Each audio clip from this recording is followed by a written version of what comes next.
And then they took some subset of people and they said, by the way, Donald Trump's favorite food is a hamburger. And then they asked people to rate these things. And basically, like, if you're a Democrat, hearing that Donald Trump likes hamburgers turns you against hamburgers.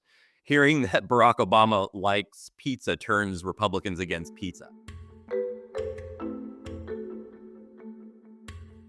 Hello, and thank you for joining us for another episode of Power and Flower. I am John Hagner. I am Seth Maskett.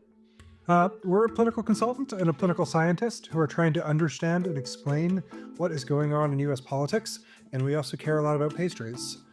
We are recording this episode at the very beginning of week 2 of the second Trump administration, and it already feels like a lifetime. This has been the longest January, I think, in human history.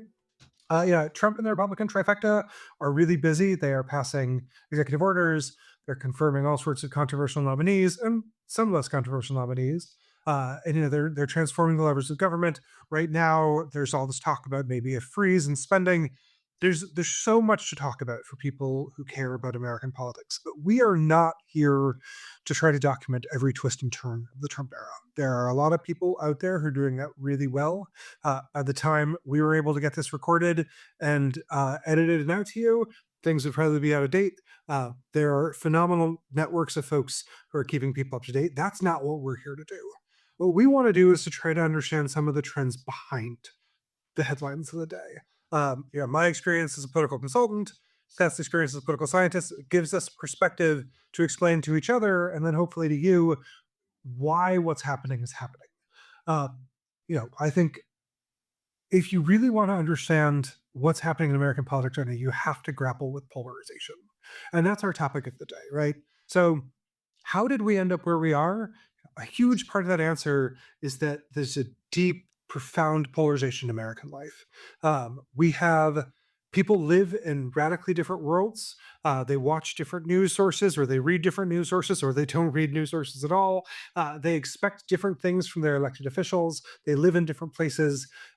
We are, in a lot of ways, the way that we understand the country is really different. And that polarization has impacted everything in American life, and it has made everything we've seen this week and everything we will see for the next 4 years possible. So we really want to take some time to dig in and understand, what is causing and what is driving this level of polarization. Seth, I've got so many questions for you. Let's start there right at the top. There's a sense, I think, that polarization has gotten a lot worse in American life. How would you respond to that? Thanks. I'm so glad we're on this topic because, the term and the concept of polarization kind of infects everything right now, and it is important to be clear about just what we're talking about. There's that line, and there was a sequel to the Jeff Goldblum Fly movie, The Fly 2, in which Eric Stoltz, somebody who was being confronted saying, "You're getting worse," and he's like, "I'm getting better." So, and I think of polarization that way. Like, it's not necessarily worse, better. By a lot of measures, it is deeper. It is growing stronger over time. There's a lot of ways to understand polarization. The term covers a lot of ground. I want to be clear about a few things. Sometimes when we talk about polarization, we're talking about office holders. We're talking about like members of Congress or state legislators. And that can simply mean Republicans and Democrats are voting in Congress much more differently from each other than they used to. It can also mean that like people, Democratic members of Congress are just voting much more similarly to each other than they used to. And both of those are true. We can measure these patterns over time. So, some of the pioneers in this, a political scientist named Keith Poole and Howard Rosenthal, who started doing work on this in the 1970s and 80s, and, just sort of measuring roll call voting behavior. How many times do they vote aye? How many times do they vote no? Who is voting more similarly to each other? And we have these patterns that we can map out over time where polarization in Congress, it was high in the late 1800s. You had like this really intense party polarization then. In the mid When the country actually broke in half, right? Yeah, well, even Yeah. even well after the Civil War, there were these intense polarization. In the mid 20th century, it starts to get it relaxes more. It doesn't mean things weren't polarized; it just wasn't along party lines. You had liberals and conservatives within both parties for a while. That's partially a race story. That's partially about like that in the South, some of the most conservative voters in the country and conservative members of Congress were Southern Democrats, these white Southern Democrats who were deeply anti-integration, but also considered themselves Democrats because they still hated Abraham Lincoln, blah, blah, blah. Um, since the 1960s, really, you have this trend where the parties have kind of sorted themselves out. You have only liberals in the Democratic Party, only conservatives in the Republican. And today, this voting behavior in Congress, it's the strongest polarization we've ever seen in this country's history. Or Democrats all vote with other Democrats, Republicans all vote with other Republicans. So, okay, you've got that going on. You've got polarization by voters as well. It used to be that voters were willing to cross party lines. That's like the story of landslide presidential elections like in 1964 and 72 and 1984, where one party is just very unpopular and you have a lot of people in the middle who are willing to vote with the other party. We really don't see that anymore. We don't really see landslides anymore. Um, you don't To the really. point that, yeah, a 1.4% popular victory by Trump is being treated by folks as a landslide, Right, right, yeah. because it is bigger than folks expected, and Yeah. they're, because our expectations are so low. Yeah, and, like, Barack Obama got 54% of the vote in 2008. That's the biggest landslide we've seen in the 21st century. This also means, like, we don't have things like the incumbency advantage. It used to be that if you were an incumbent member of Congress, more people would vote for you, and now that doesn't really happen just because no one is willing to switch party lines anymore. And you also have some cool findings. I wanted to, like, mention this one a fairly recent book by Josh Dyke and Shanna Pearson Merkowitz called The Power of Partisanship. And they do like lots of survey experiments on partisanship. One of my favorites in there, of course, involves food. They ask in a survey, they ask people to like rate some basic foods like how do you feel about hamburgers? How do you feel about pizza? How do you feel about steak? And you just sort of evaluate it on a 5-point scale. And then they took some subset of people and they said, by the way, Donald Trump's favorite food is a hamburger. And then they asked people to rate these things. And basically, like, if you're a Democrat, hearing that Donald Trump likes hamburgers turns you against hamburgers. Hearing that Barack Obama likes pizza turns Republicans against pizza. I mean, kind of like you see lots of little things like that over time where things just polarize. Okay. Yeah, I want to come Yeah. back to that because I do think Okay. that, one of my pet theories is that a lot of this isn't necessarily positive polarization, but negative polarization. It's not that people love Democrats that they hate Republicans. But before we do, I one of the senses that you talked about is that, polarization has gotten deeper. But I wonder if part of that is that our frame of reference was a uniquely unpolarized time and place, right? That Uh-huh. if you think about America in the 1950s and 60s, that was, which I think is where the starting point for a lot of people's understanding of how the world should work. I can't think of another time in our history that things were that sort of mixed and muddled, or another political system in the world, right? The idea that Labor voters vote for Labor and Tory voters vote for Tory, and that when people get elected to parliamentary systems, they vote the party line, isn't extraordinary, right? That's the whole history of parliamentary systems, and I think in other times in American history. So yeah, one of the things I always struggle with this topic is, are we just? Is it like people who built farms in the wettest time of year in a place and they got shocked when there was a drought a couple years later? When drought is the more normal way of being.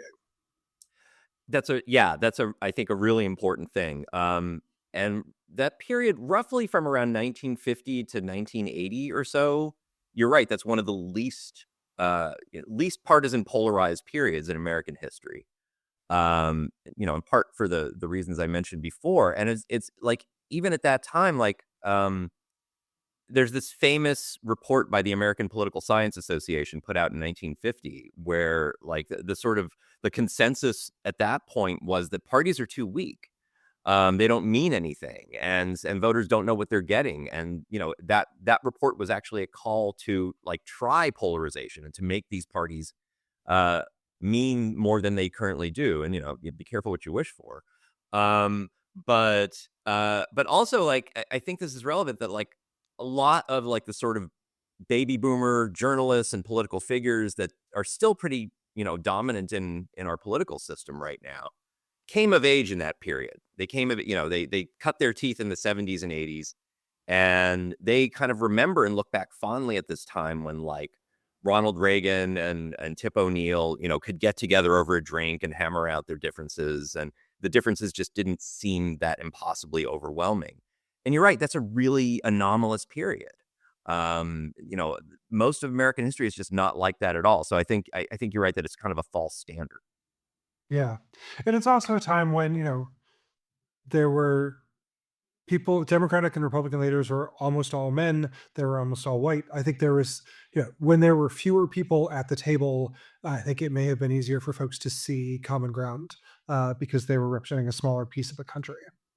Yeah, a lot of issues were just off the table at that point. They were Yeah. just refusing to address the most divisive things, including civil rights and a lot of other issues. Yeah, yeah. Yeah, and I think civil rights being one of the drivers of increased polarization, I don't think is a coincidence, right? That Yep. you know, you were talking about how there were conservative Democrats and liberal Democrats, and the civil rights era is what began the end of that process, and I think the country is much better for it.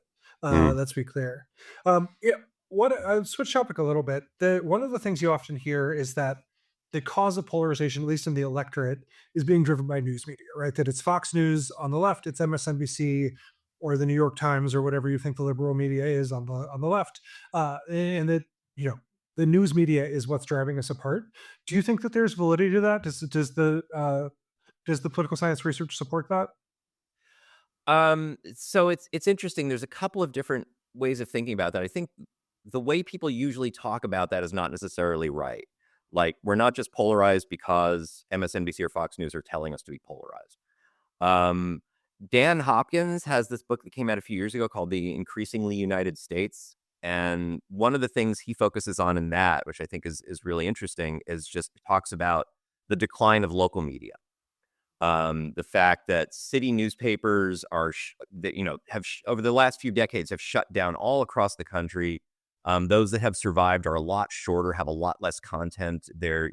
Newspapers are far less likely to have a political reporter in the state legislature and the governor's office.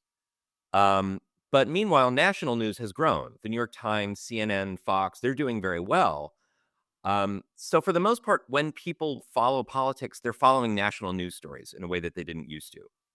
And local news, local politics used to be kind of a mitigating factor in polarization. It used to kind of undermine polarization because you have these differences. You have these ways that like local political parties or there's like local interests that are not necessarily lined up with whatever the argument of the day is in Washington, D.C. And it's just harder to get that local story now. So we're just increasingly just getting national politics where it's just two teams and we're screaming at each other all the time. Um, there's also there's been a little research on the fact that we've had this like interesting. It's not even a consolidation of news because like if you looked at the in the news how political news worked in the mid 20th century, a lot of it was driven by three major news networks: ABC, NBC, CBS. And they had like interesting in-depth news coverage, but it was also they were largely saying the same thing as each other. And it really kind of bracketed what people were talking about. And so like and it was also like that was the only way to find out anything. So if you were interested in knowing what happened in sports that day or interested in the weather, um, you would all sit down and watch the same newscast and you would get the sort of the major political news story that everyone wanted to tell. And there was that kind of, that same national story. And then over time, you have like the growth of cable news and the growth of more niche news organizations. Um, Whereas if you want to know what's going on in weather, you can tune to the Weather Channel now. If you want to know about sports, you have ESPN. And so the only people who are watching hardcore political news are hardcore news junkies. Um, and so it's not really polarizing us, but the only people who watch this stuff are already very polarized. Yeah. So it's just a different news environment than it used to be.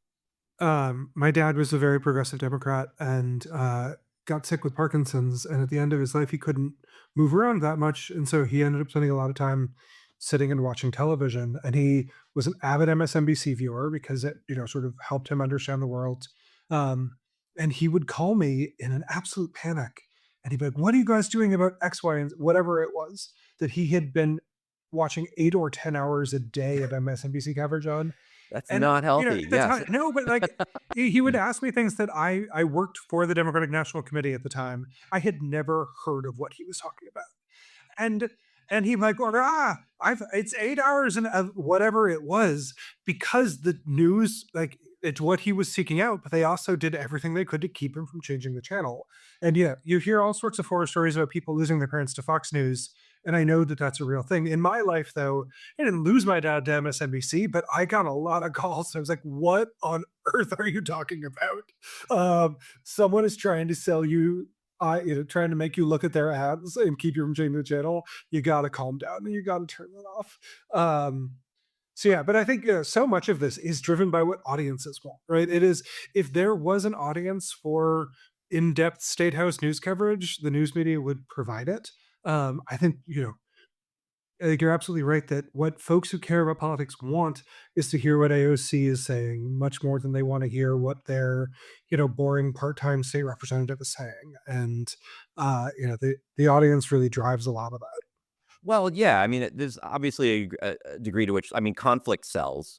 It is a for-profit news media. They want people to tune in, and they're competing with a lot of other news organizations. And so, yeah, like focusing on the fight is key for that. And I think there was more of a mindset in the 60s and 70s that, like, when a network is providing news coverage, they were viewing that as more like a public service.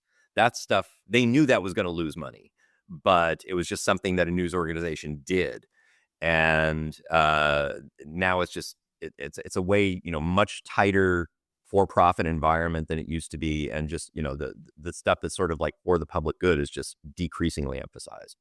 Yeah. Um, So we talked about the news media. I think another thing you'll often hear about being a driver of polarization is gerrymandering. Yeah, it's particularly a thing when you talk to activists and they want to complain about members of Congress who they disagree with or state legislators. Like, they live in these gerrymandered districts. That's why they don't have to pay attention to voters. How much do you think the gerrymandering drives some of this increase in polarization? I'm glad you asked. This is one of my big bugaboos. Yeah, that's a very common thing. This idea that gerrymandering is driving polarization. It's largely not. I mean, and there are ways it can. Like, districts can be redrawn to make districts less competitive, more polarized. And sometimes that does happen. More often, it doesn't. Like, what states are trying to do when they do like a pretty aggressive gerrymander, it's often to grow the number of districts that are safe for their party, that can be won by their party. And you often do that not by making districts more polarized, but by actually trying to make them more competitive in some places.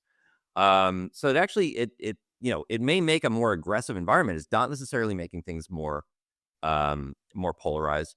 The fact that you've had polarization grow in the Senate, which doesn't gerrymander, almost as fast as it's grown in the House, I think is pretty important. The fact that we actually have plenty of evidence that polarization has grown at the county level, and no one is really changing county lines too. Um, so I think that's not a major source. Gerrymandering, there's plenty of problems with gerrymandering, but I think Yeah. polarization is not really the main one there. I spent a lot of my career in Ohio, and people would often look at Jim Jordan's district, which is very strangely shaped for a long time. It looked kind of like a rabbit on a skateboard, and Mhm. people would be like, "Oh, look at this ridiculous district they drew so that Jim Jordan could go to Congress and crazy." But if you looked at the extremities, it was going to pick up more Democrats in order, exactly to your point, to get more Republicans elected. The problem is that his corner of Northwest Ohio is extraordinarily Republican, and they liked what he was doing. And so, they were trying to make the district, instead of being an 80% Trump district, a 65% Trump district.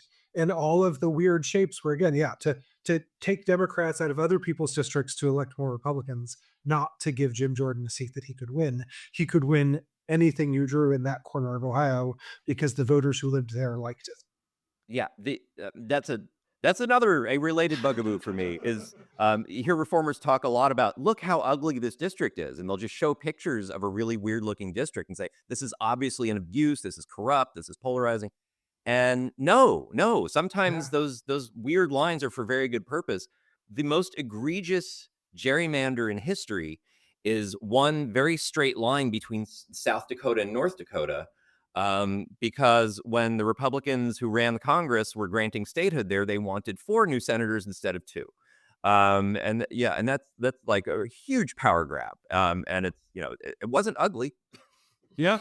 Yeah. The Illinois district that looked like earmuffs for a while and now looks like salad toms is the only way you can draw a majority Latino district in Chicago, because that is and people who think that it's important to have majority Latino districts in Chicago then complain about the shape of the district. And it's like, well, you got to draw a line somewhere, and this is where Yeah. it is. But talking about gerrymandering, it's a good segue into primaries. I saw a stat this week that just absolutely blew my mind, that for the first time that they could measure, more state legislators lost their seats in primaries than lost their seat in the general election to somebody from another party, which I think is, yeah, a new phase in American politics. You know, do you think that right now primary elections matter more than general elections when elected officials are thinking about how to behave? I think this is a really important development. And, it's not necessarily true all across the country at all levels, but yeah, that's been like a trend where increasingly members of Congress and state legislators are scared of the primary rather than the general election. Most general elections, they have a pretty good sense. There's not that many districts that are really likely to flip. There's some, but most of them within a state or in congressional seats across the country, there's only if you look at like House districts, there's only like 30 to 40 that are really likely to flip in a general election. But increasingly, you have these freaky primaries where major people get turned out of office. I think a really important one was when Eric Cantor in 2014 when he loses in a freakish primary. He had something like a $5 million war chest. He gets defeated by another Republican who has maybe $100,000 in the bank. Um, and just because he wasn't seen as extreme enough on immigration. You don't need that many of those kind of really high profile defeats to scare the hell out of everyone else, and make them really wary about like disappointing people in their own party. That's just much more of a wild card, but it does scare people.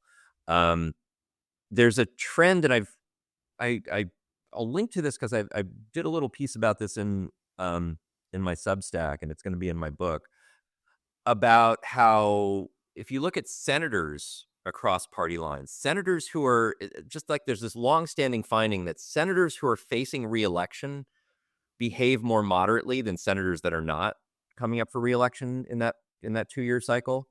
Just because, okay, they know people are paying attention, they know they have a vote coming up, so like they want to look more moderate.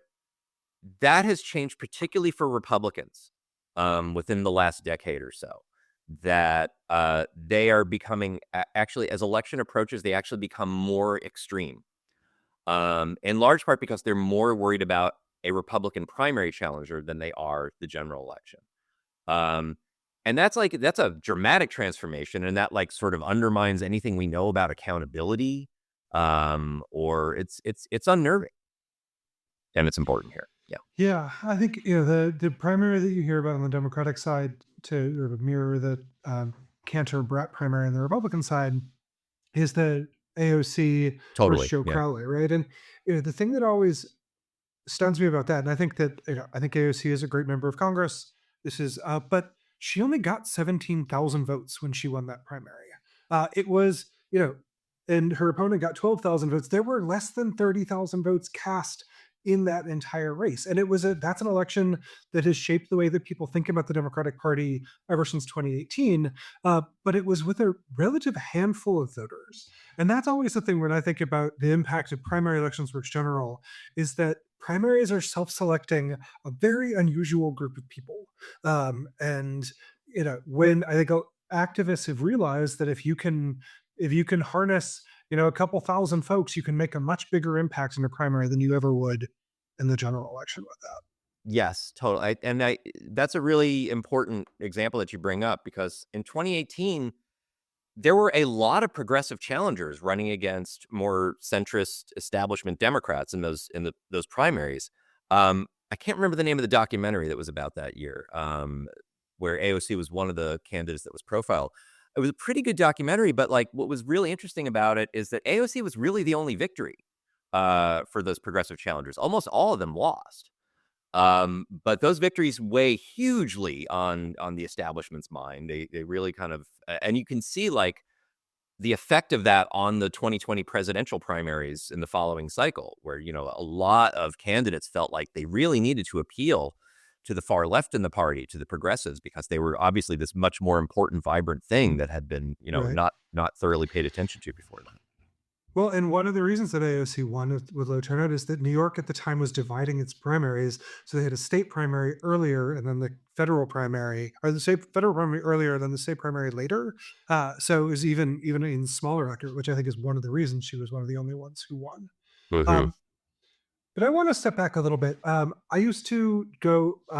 My alma mater, William and Mary, has an amazing political science professor named Jamie Settle who did a class on polarization, and she invited me for several years in a row to go and speak on polarization to her students. And I would always take the sort of hot take approach that I thought the polarization was a good thing, and I did it a little bit to be trolly and to be, um, provocative.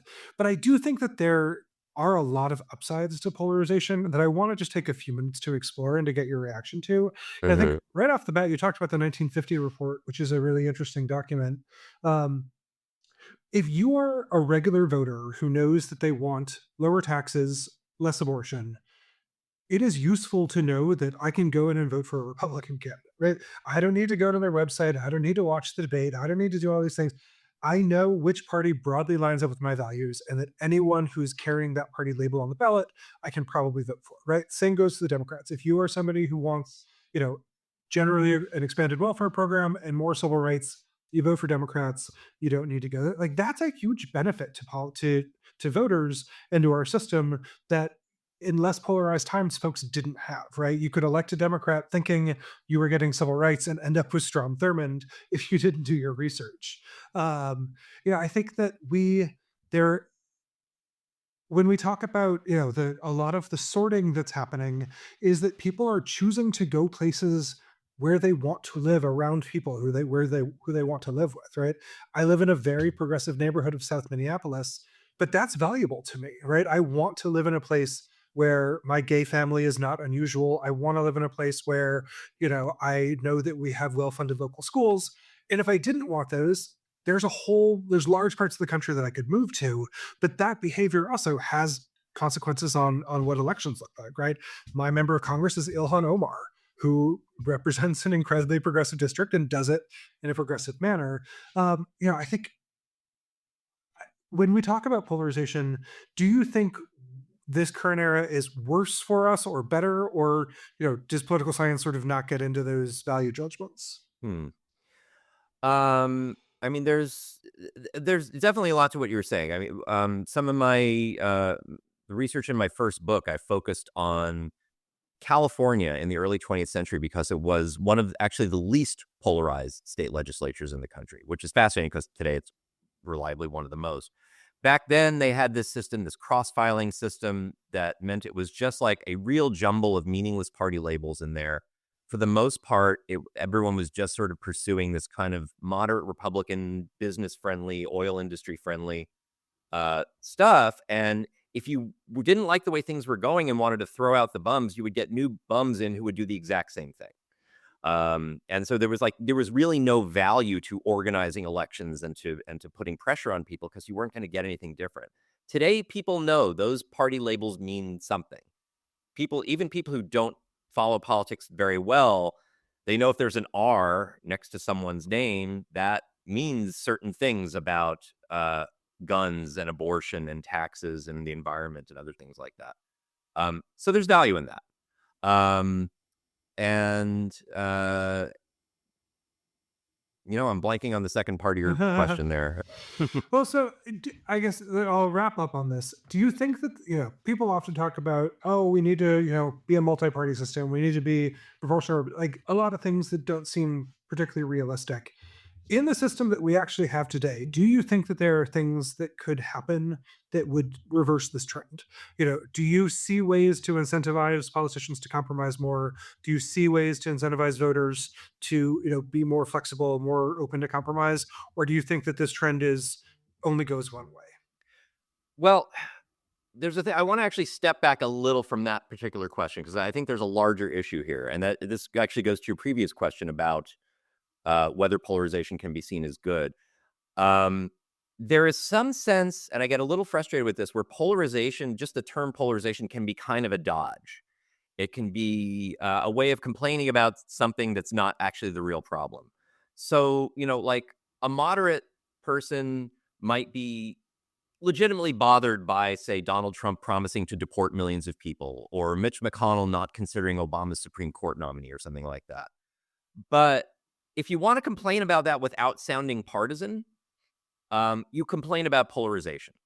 Okay. So, like, if you can be a news reporter or you can be a college professor, an administrator, something like that. And you don't want people to complain, well, you're obviously in the tank for the Democrats or something like that. So, you just say the problem is polarization, which means everyone's doing it. Both sides are doing it.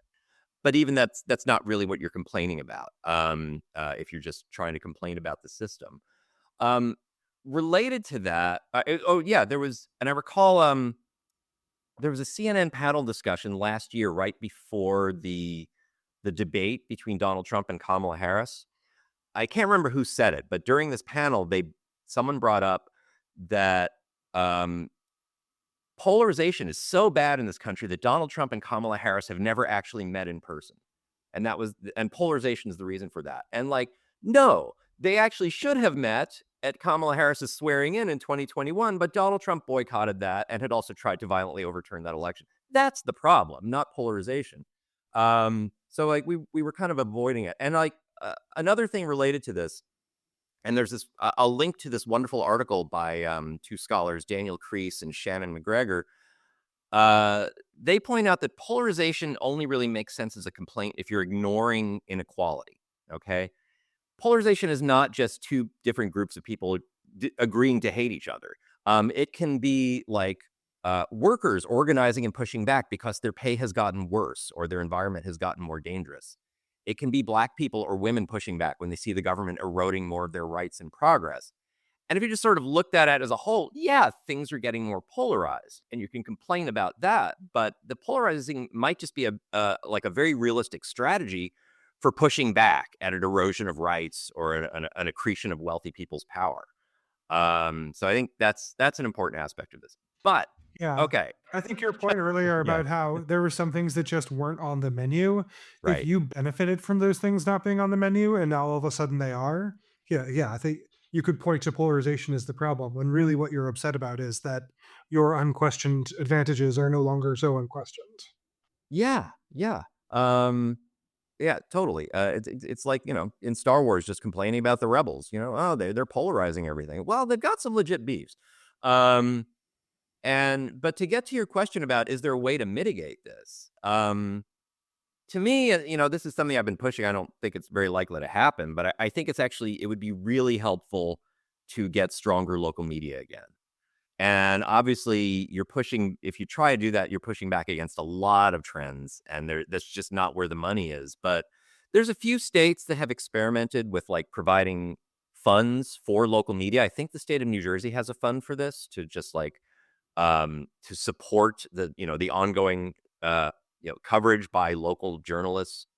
Um, that can be something that can be useful. I think it keeps people focused on some local events. I think there are some political reforms out there that including things like instant runoff voting and including like multi-member districts that could actually help the creation of like more local parties or can strengthen local parties, which can actually I think be good for making the like stakes of one party winning versus the other. It can just reduce that a little bit.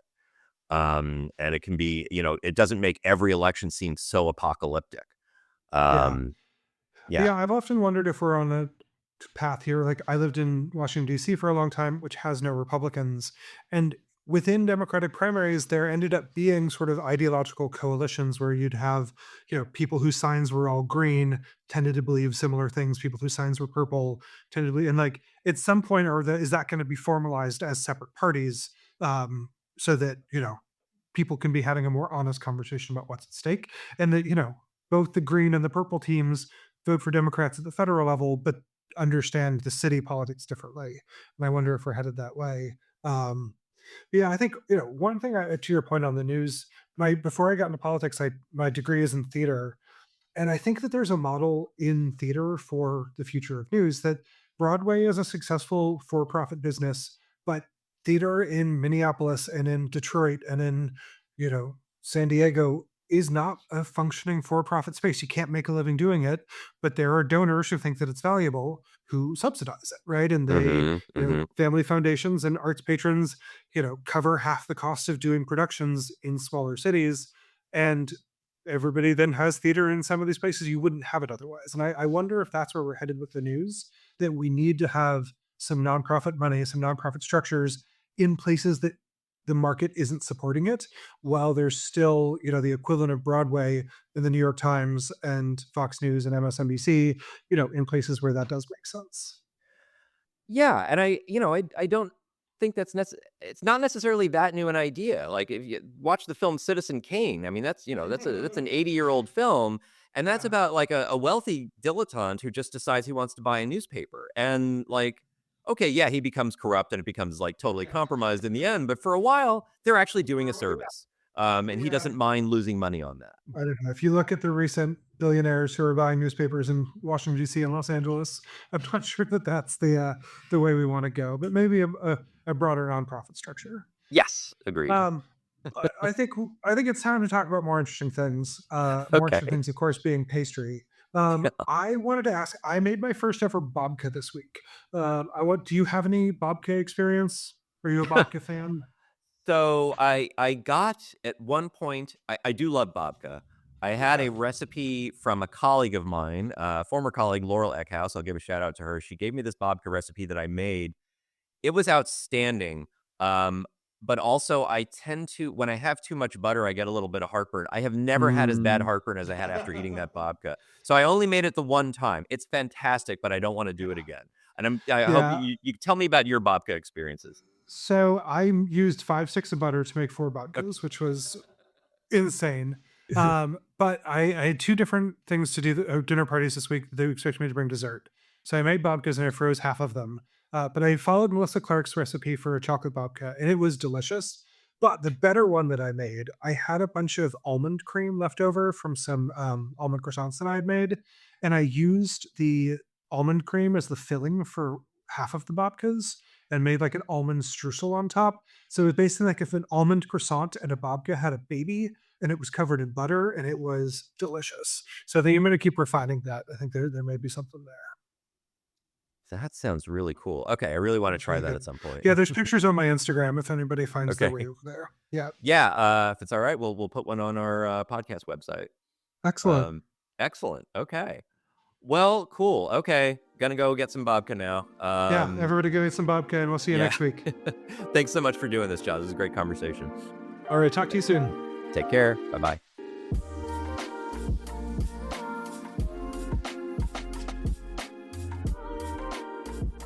Thank you for listening to this episode of Power and Flour. This episode was produced by Eli Maskett. We encourage you to follow and rate this podcast wherever you listen to it. Watch for new episodes at the end of each week.